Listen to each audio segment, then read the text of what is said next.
Well, hello YouTube, it's me, Fortmaster, and welcome back to another Vivat Veritas video. So this is The Curious Case of Kris Dreemurr, and this is another part in their series where they were doing a bunch of character analysis for, the seemingly very important characters in Deltarune. Now, the first video I did a reaction to of theirs was the Dark Depths of Deltarune Susie. Now, that wasn't actually the first video in that series. I believe that honor, I believe, goes to this video here. And I'd wanted to do a reaction to this video sooner. It's just, things came up, other videos came up, and I actually kind of forgot about this. But thankfully, it was still in my long list of videos I've been meaning to do reactions to, and so here we are now. Honestly, what can you say about Kris? I mean, they were a bit of a prankster when they were, a little kid. Now, in the modern day, seemingly feel very, forgotten or second fiddle compared to their big brother Azriel. Then there's the whole issue of, us, the player, controlling all their actions, which, that's kind of creepy the more you think about it. Yeah, there's a lot to say, and then again, there's my whole theory that potentially Kris isn't even a true human. My whole theory is that they're actually, maybe an escaped goner prototype. You know how we make a goner at the beginning of Deltarune Chapter 1 and then it's thrown away and then we're kind of put in control of Kris? My whole theory that I've said before is that they escaped from the lab bunker thing that's south of town and were found and then adopted by Toriel and Asgore, and then we, are at some point are put in control of them, but because Kris is a prototype, that's why they're able to seemingly, rip us out and, take control of themselves temporarily, even though that seems to, hamper their ability to, basically exist, and it's painful, all that sort of stuff. But yeah, I remember really liking Veritas' video on Susie.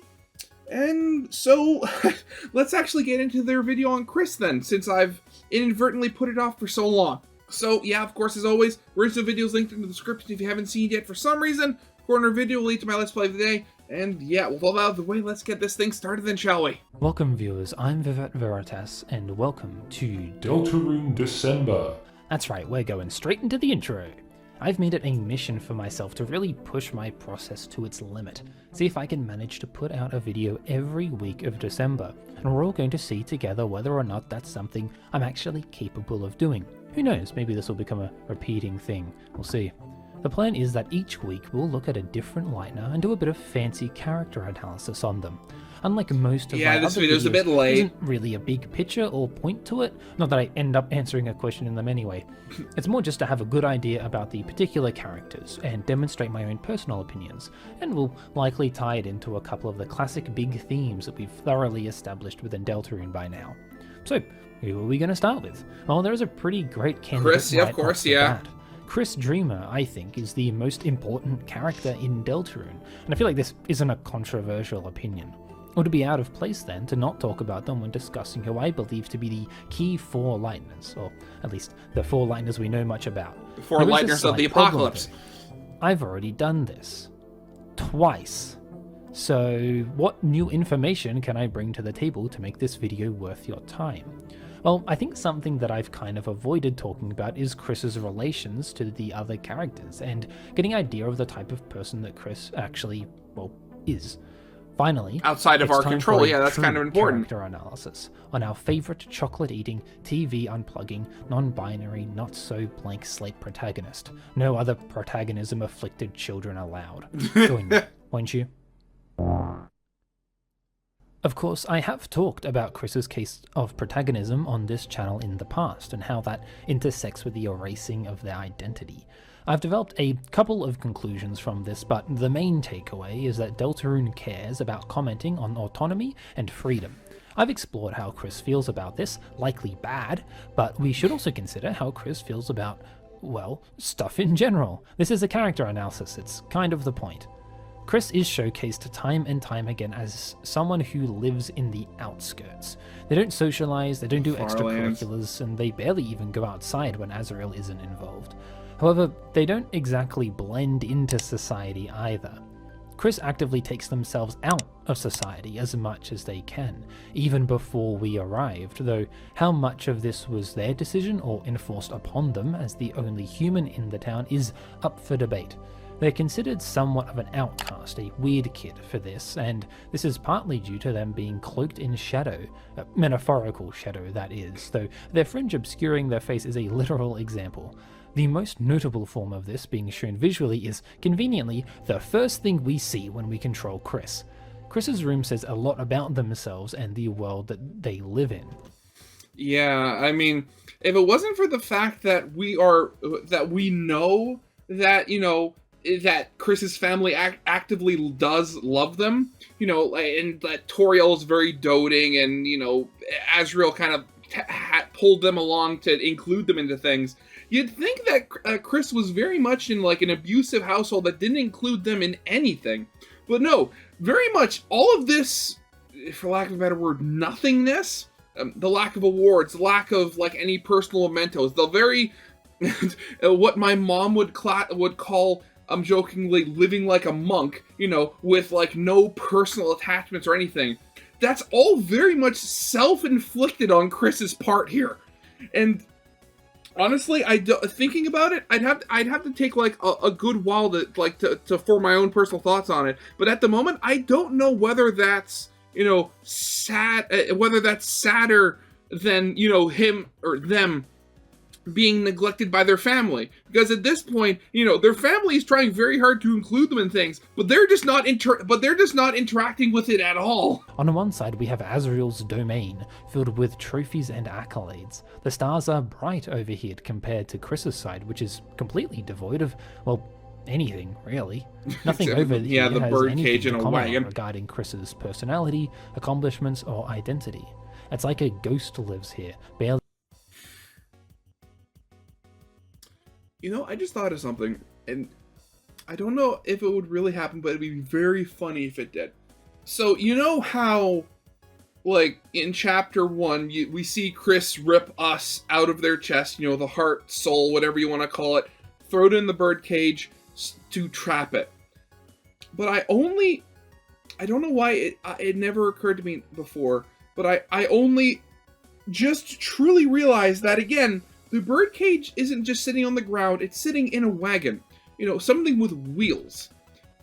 And while in Chapter 1, you could move the soul around and you couldn't get it to, escape the birdcage, what happens in the genocide route of Undertale, when you're fighting Sans? When Sans is, keeping his turn from finishing so that you can never complete the battle, when he falls asleep, you move the battlefield to the point where you can push the fight button and attack him.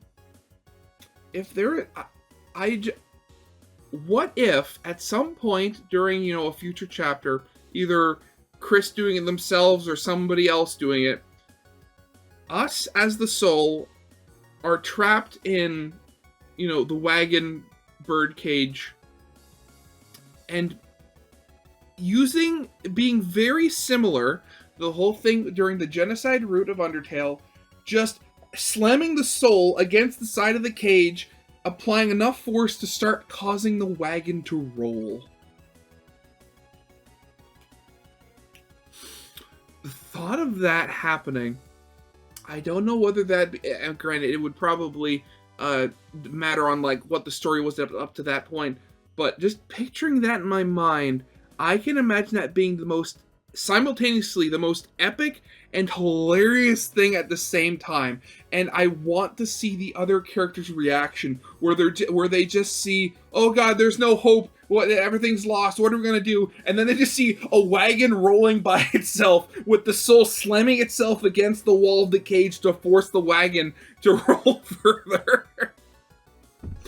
Oh god, that'd be absolutely beautiful. Existing compared to the shining light of their brother. The palpable sense of darkness in this room, Kris living in the shadow of Azrael, is reinforced repeatedly in Hometown. Almost anyone who Kris talks to in the light world mentions Azrael, whether it's Father Alvin, Rudy, Catty, the bartender. No matter who, Kris and Azrael are seen as a duo that makes sense, they are siblings, but Yeah. the difference is that people know things about Azrael. Kris is just kind of mysterious, like the shadow of their older brother. And Kris just seemed... Azrael was, again, always the star, always the achievement, always the one achieving things, seemingly. Kris was always just... there. A quiet kid that no one really disliked, but also no one really knew how to deal with.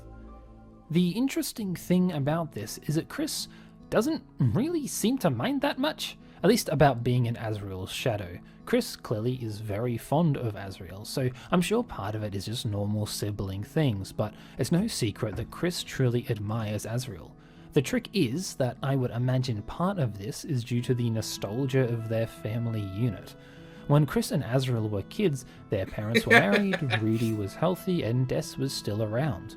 With Azrael at college and Kris alone now, they are holding on to that relationship with Azrael more than anything. They're resigning themselves to living with the idea of Azrael constantly towering over them, an impossible goal and desire that is made all the more tragic when you consider that the pace is moving so quickly in Hometown regarding Dark Worlds that there might not even be somewhere for Azrael to come back to if this keeps up.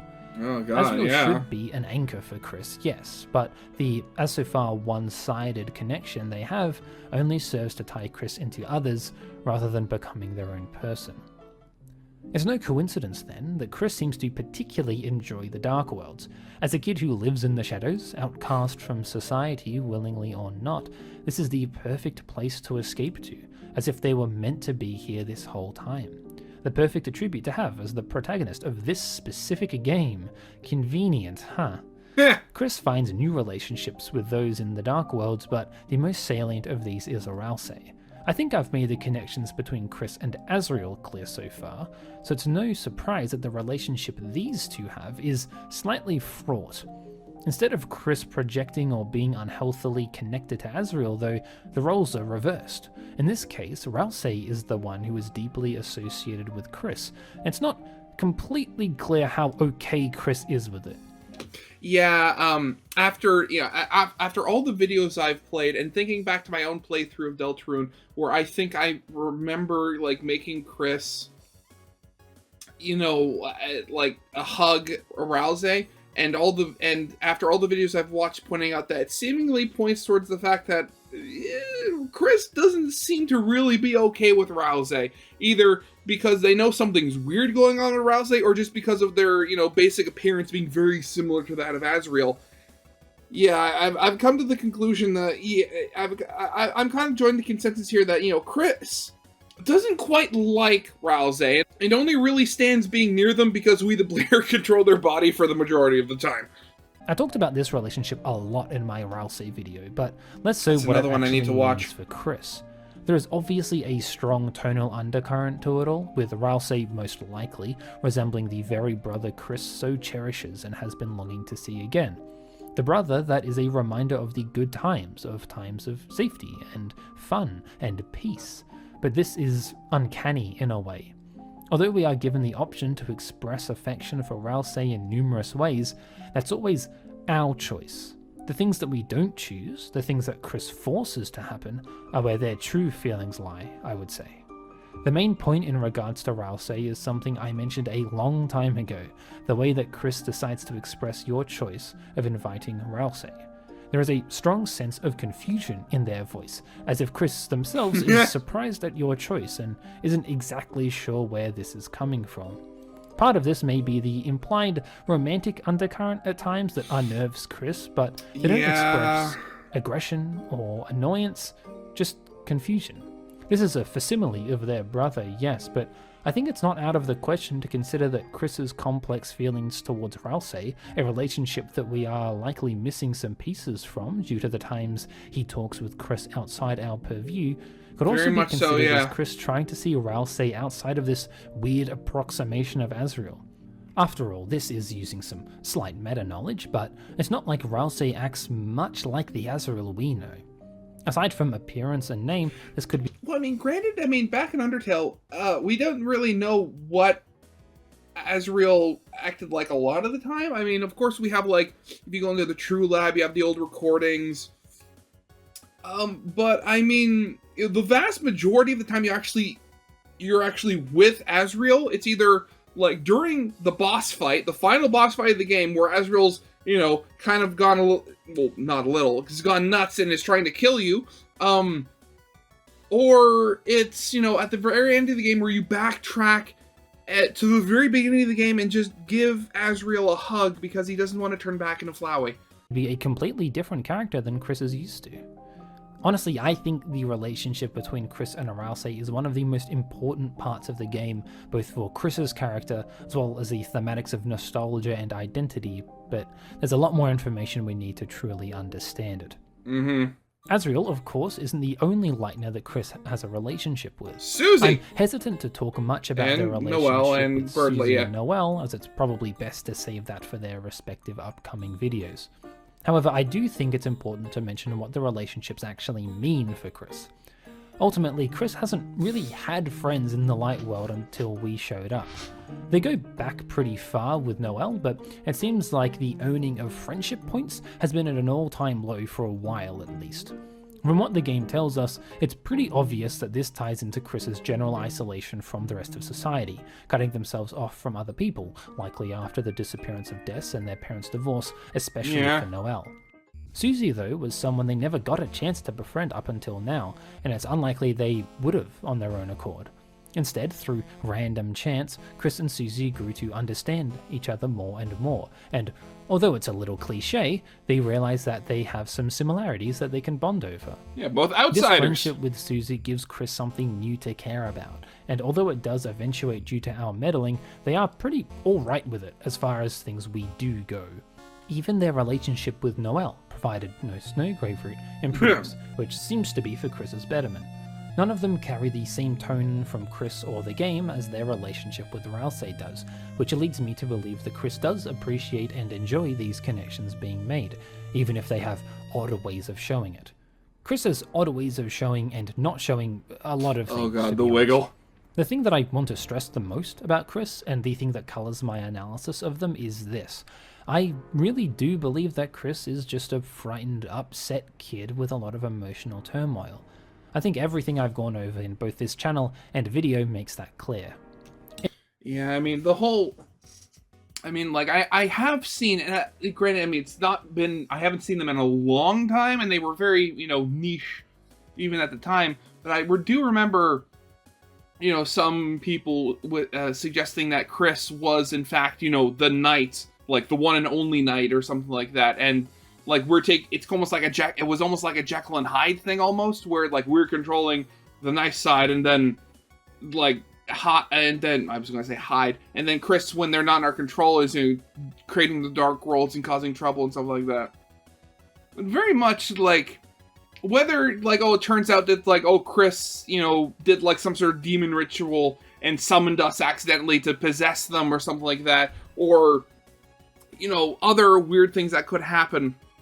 At the end of the day, Kris is a human, and while humans in this universe do seem to have some form of power that's different from normal humans, just at the end of the day, Kris is just a kid. Granted, a teenager at that, whose actual age is kind of up in the air depending on how you think about it. But seemingly a lot of stuff has been going on for Kris just in the last couple of days that we've just sort of seemingly been shoved into their life or something.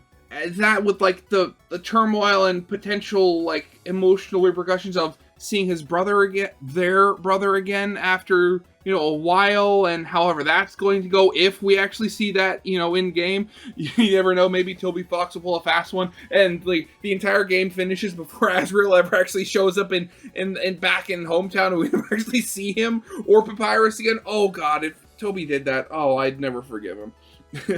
In our society, where most of us can't cast magic or open up dark fountains, we have our own ways of managing these kinds of things. I know when I was a kid, I focused my will into terrible Instagram posts and edgy vent art, since I hadn't yet developed the ability to make fiction diegetic in the world. Kris lives in an entirely different society, and so may express themselves differently. I do genuinely think that it is outside the scope that some people have, that a kid can just do this without having to be possessed by the devil from the Bible or be completely soulless. Sure, cutting the tires of your mum's car for ambiguous purposes is not a great thing to do. No, but when definitely you've got the not. type of life that Kris has, I can't really blame them. They are just a kid. I think if they were ontologically evil or something, they would have been a lot more okay with the Snowgrave route happening as it did, whereas instead we see them desperately try to stop us however little they can. At the end of the day, Kris is a kid shadowed by their older brother, the situation of their life out of their control, and by society as a whole. They seek to either embrace those shadows or break free of them using their friendship and potentially the very power that we lend them. And although they might do some morally grey actions as far as being a teenager goes, they're really just a kid who is dealing with a lot of complex emotions that they aren't quite equipped to deal with or ready to confront. Kris is the linchpin to the entire thematic weight of Deltarune. Very much I'm so, sure yes. that we will see and uncover much more about the environment that has made Kris the person they are today and the situations that they forge a new path with. I was going to make a joke there about, hey, Kris, you feeling all right? You're looking a little blue. And that's a wrap on week 1 of Deltarune December. Thanks for watching. I Okay. love Kris so much, so I'll 2 jump in at down, any 2 to excuse go. talk about them, even for the 3rd time. Next week, we'll be taking a look at Susie, which I'm really excited for, as she was second in the poll that ended up leading to the Ralsei character analysis, so it's time to give her the flowers she deserves.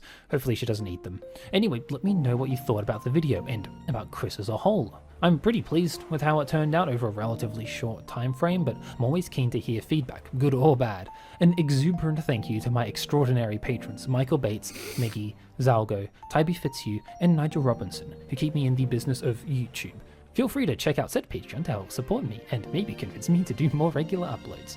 Until next time, I've been Vivat Veritas, and I'll see you again soon. I swear, it's amazing, like, when you get down to it, like, how complex of a character you can get from, like, you know, Kris and stuff like that, where, you know, in-game, Kris has never actually said anything. It's always been, you know, filtered through, you know, not dialogue boxes, through, like, choices that we ourselves choose. But it truly is fascinating. It just goes to show, like, how skillful Toby Fox is, you know, in his writing and his team's writing and stuff like that, where you can get so much from quite literally so little of a character. Granted, you know, I still wonder if we're going to get like a Delta Traveler moment where, you know, either like where Kris communicates with either us or through the character or to the other characters outside of our control. Which, I mean, that'd be that would be cool just to see their true thoughts and everything happening without us acting as sort of an unintended filter. But yeah, again, so God, it's stuff like this. It makes me want to play Deltarune so much, and I can't wait for the next chapters to show up. Again, like chapters 3 and 4, hopefully they should be coming out sometime this year. Again, don't know when. Last I checked through the last newsletter, again, the whole thing is, you know, they're working on the translations and you know, last minute QA. So again, anything's possible. Who knows? It might the release trailer might show up sometime in, like, you know, February or March or something like that. Oh God, if that's what happens, ooh, God. But yeah, that's going to be it for now. So yeah. Of course, as always, original video is linked in the description if you haven't seen it for some reason. Corner video lead to my Let's Play of the day. And yeah, with all that out of the way, I hope you guys liked. If you did, leave a like, subscribe if you have not, and I'll see you guys next time. Goodbye.